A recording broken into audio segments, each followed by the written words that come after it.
Range script loaded, you can now press Escape and select either Choose Slot or Choose Coalition Red, and then pick your aircraft.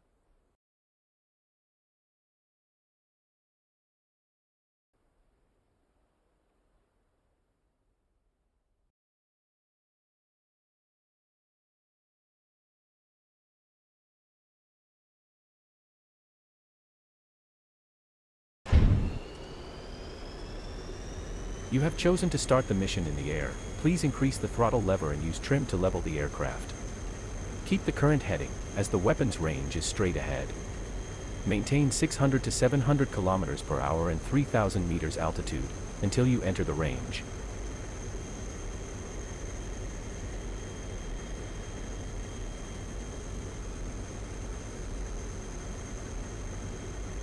The MiG-21 BIS simulated on DCS can employ two types of rockets, the heavier S-24 or the lighter S-5. On this training mission we will learn how to use the S-24, on a subsequent mission we will use the S-5. The S-24 is a large rocket designed by the Soviet Union during the 1950s and entering service on the early 1960s. Its name is based on the rocket's diameter, 24 centimeters. On DCS it's available in two variants, S-24A with a high explosive fragmentation warhead, and S-24B with a delayed impact fuse, for bunker busting duties. For this mission we have mounted two S-24A on the outer pylons, and two S-24B on the inner pylons. The specifications of this weapon are listed below. Press space bar to continue. For this training mission, we will use a weapons range near Wadi Abu Rish Air Base, which employs assets created by the 476th Virtual Fighter Group, plus a weapons range script developed by the user Sirabab, which will allow you to gauge your shooting accuracy. We have placed two smoke markers, green and blue, at the entrance of the rocket target attack area, to help you in locating the target. However, the smoke lasts for just 5 minutes, so don't take too long searching for the range. To succeed, perform two passes over the target, one firing the inner rockets, S-24B, and the other firing the outer rockets, S-24A. You can access the attack statistics by calling up the F10 option of the communications menu. Perform the passes in a general direction west to east, so that the mission logic can keep track of them. Press space bar to begin the training.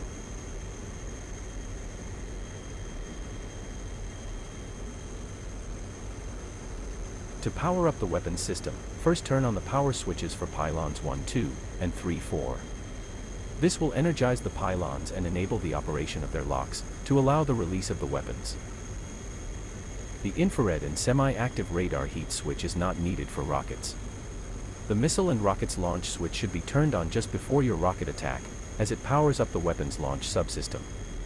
As we are about to perform our attack, turn it on now. Use the weapon selector knob to select the rockets you want to employ. For the S-24 rockets, 1-2 selects the inner stations, while 3-4 selects the outer ones. The rockets will be fired in pairs. The main element that the MiG-21 pilot uses to deliver its weapons is the ASPP-FD optical sight. As a first step, make sure it has electric power. Its sight power switch should be up.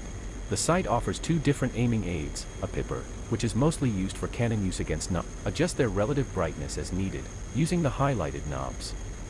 For this mission leave the pipper bright and the net dim. Press spacebar once the sight brightness has been adjusted. The sight can be used in two main modes, air-to-air, or air-to-ground. For this mission select air-to-ground mode, by setting the sight master mode switch to its G and D down position. The sight operation modes are selected using its left side controls. For rocket employment, select gun launch mode. For rockets select L and C, down. Shooting or bombing, for rockets employment select S. Automatic or manual mode. On manual, the pilot must manually set the angular depression knob of the sight, using the marks 0, gun, S5M and S24 for rockets, etc. While on automatic, the sight sets the depression based on which weapon is currently selected. For this mission select Auto. MSL or Gyro. MSL renders the pipper cage to the center line of the sight, while Gyro has the pipper moving as the ASP attempts to predict the target position and is used only for air-to-air weapons against non-maneuvering targets.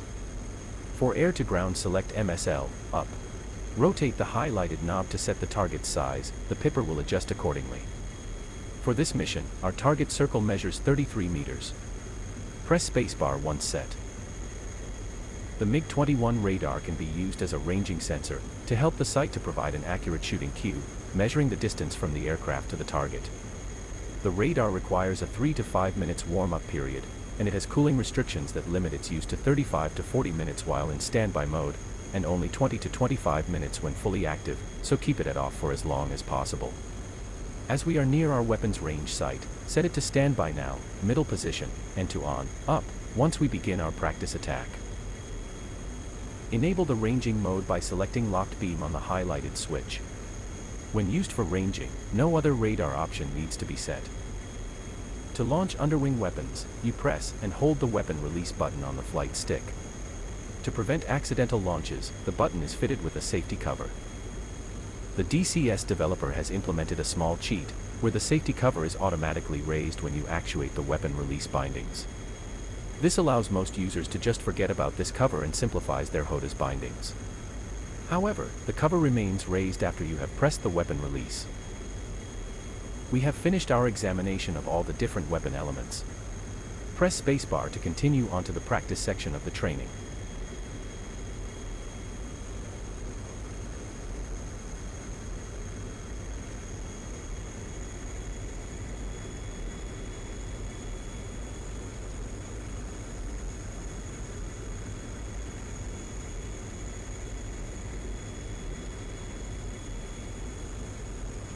The weapon's range is in front of us. Two smoke markers, green and blue, mark the entrance for the rocket target attack path.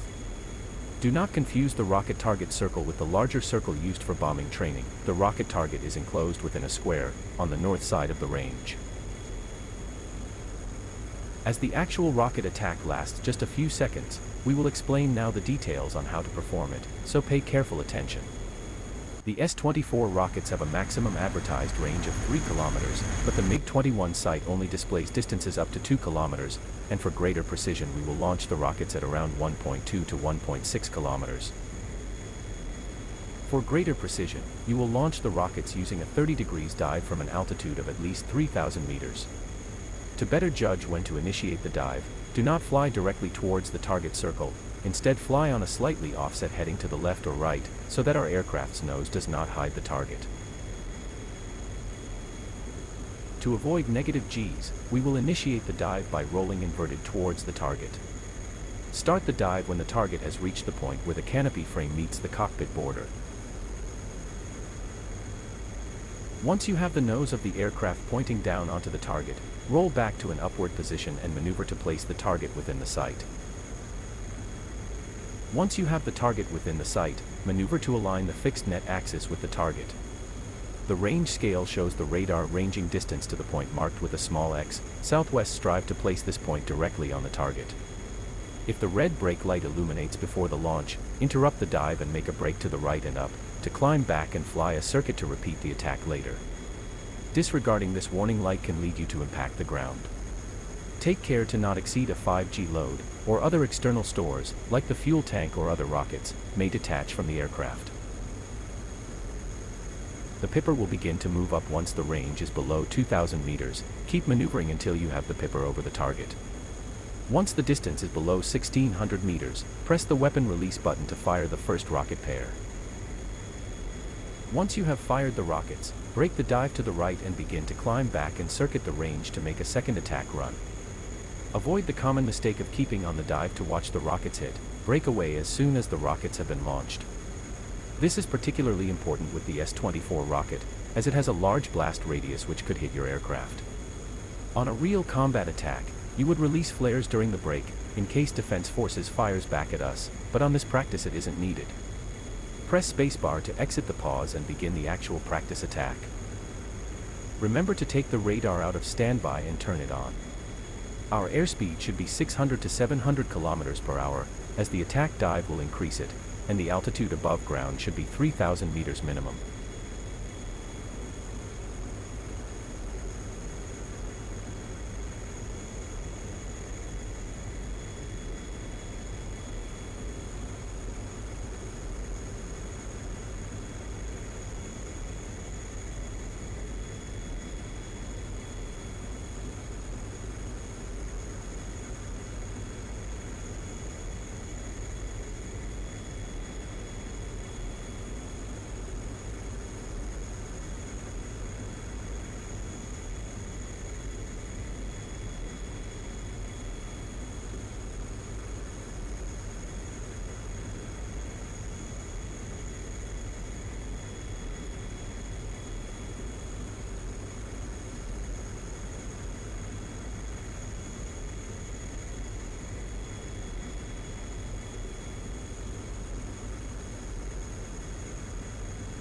Perform the attack dive. The Pipper will came up once you are in range. Fire when at 600 meters distance, by pressing the stick's trigger.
Two, set the radar to off, to preserve its refrigerant supply.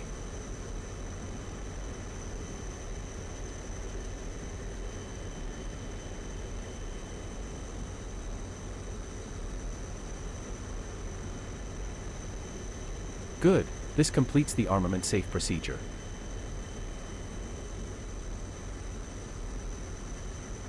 You can check your range results by calling up the communications menu.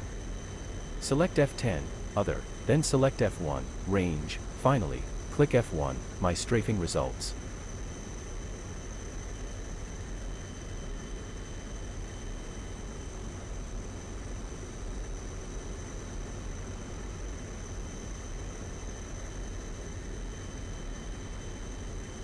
You have completed the main subject of this training mission. Select. Press spacebar if you want to fly back and land at our airbase, or press backspace to end the training now. Okay, you have chosen to proceed and practice a landing at our airbase. Continue straight north. We will contact ATC once we are nearer the airbase, to get an approach bearing.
Our airbase should be visible to our left. Let's contact it to request landing clearance. Make sure the radio is tuned to channel 1, the audio switch is set to radio, and then press the PTT button. On the communications menu select F5, ATC, F1, Wadi Abu Rish, F1, Springfield inbound. 1, inbound. The tower will answer with the heading and distance to its landing approach point, and it will also inform runway 19 has been assigned. You can use either runway 19 Romeo or 19 Lima. Press F12 to clear the communications menu. Press spacebar once you receive the ATC's answer. Continue flying north until you are around 15 kilometers past the airbase, at which point you will turn to the left to initiate a visual approach to the runway.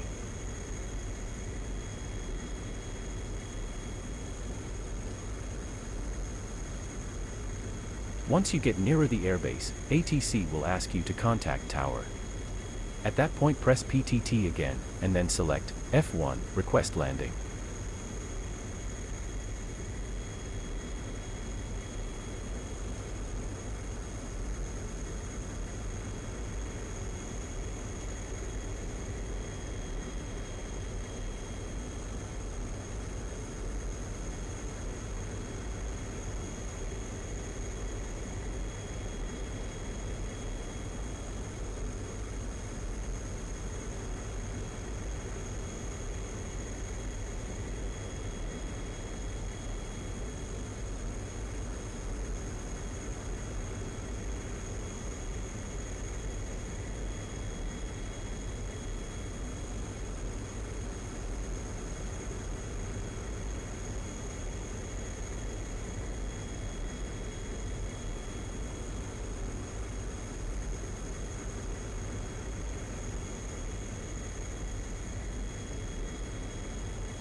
We are 15 kilometers past the airbase. Make a left turn to 270 degrees, and follow that heading until you can see the airbase runways just above our left wingtip.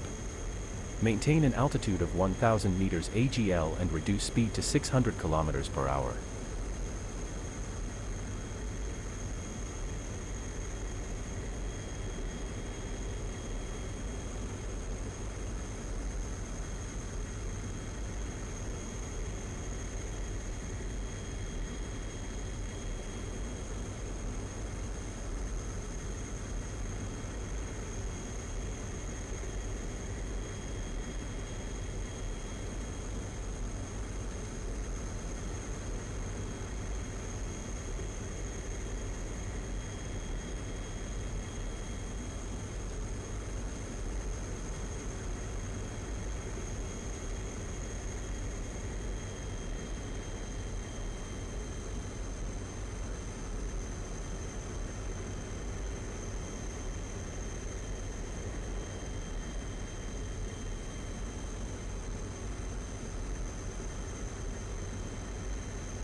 Good, now turn left again and begin to align with the runway, which is on a 190 degrees heading. Keep 1,000 meters AGL, do not yet begin the descent.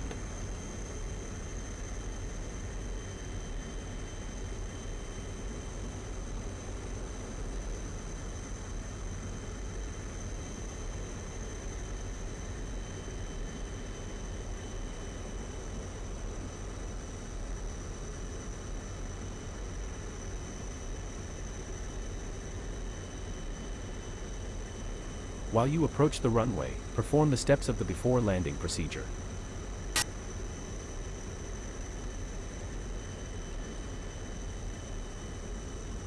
At 550 kilometers per hour, lower the landing gear.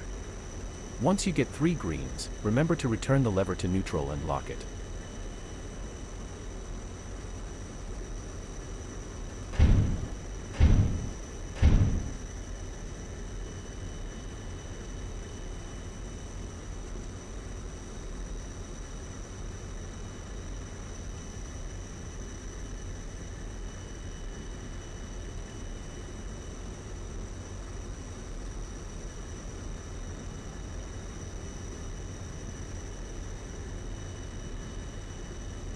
At 500 kilometers per hour, set flaps to 25 degrees. Springfield 1, cleared for visual, contact tower.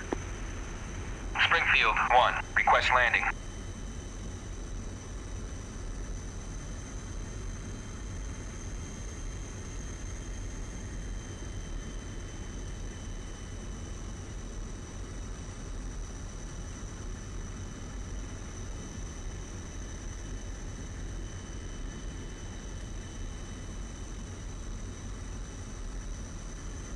At 380 kilometers per hour, set flaps to 45 degrees. Increase throttle to maintain 380 kilometers per hour. Do not drop speed below 340.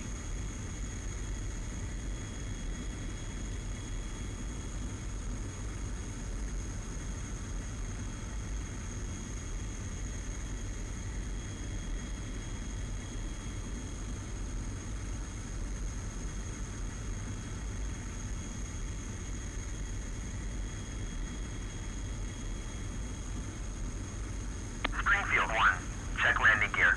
Wind 195 at 2 meters per second. Runway 19.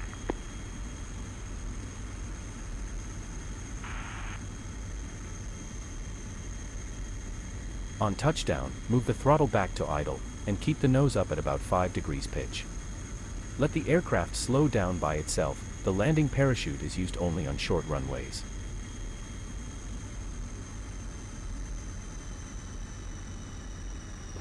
Touchdown.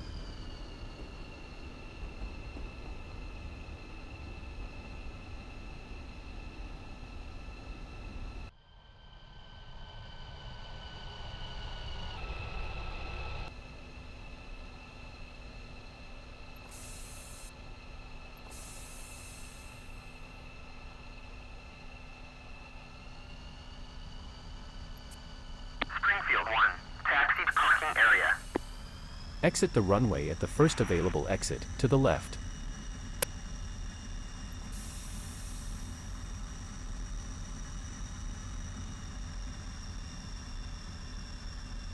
This is Taxiway Hotel. Proceed forward, towards the ramp. Perform the following steps after leaving the runway. Flaps, up.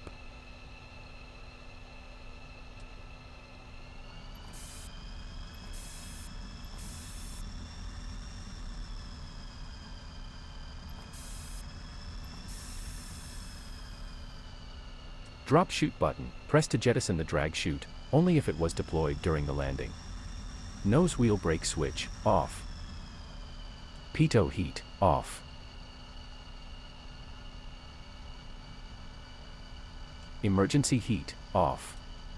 This completes the after landing procedure. Press spacebar if you want to park and practice the MiG shutdown. Look at the airbase diagram. Taxi the aircraft towards the nearest parking position, marked in light green on the diagram. Once at a proper spot, simply bring the aircraft to a full stop. Finally, proceed to shut down the aircraft following the procedure. Switch off all electric loads, with the exception of the dispenser fuel tank pump, the engine afterburner, and the battery ground power switches. Begin with the circuit breakers panel on the right cockpit wall.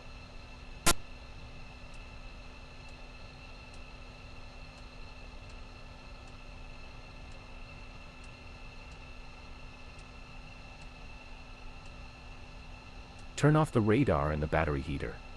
On the left side of the cockpit, raise the flaps and turn off the highlighted systems.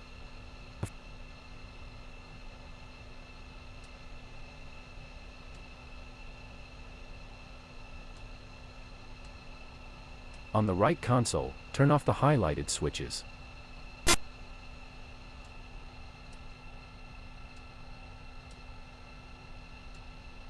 Throttle. Pull fully back, then click on its lock lever to move it into its stop position. Before the engine rotors come to rest, turn off the battery, the dispenser tank fuel pump, the afterburner, and the two PO 750 inverters. Open canopy. Release its pressurization sealing lever. Unlock the canopy. Open it with its overhead handle. Shutdown finished. This training mission has been fully completed. Congratulations. Press spacebar to finish.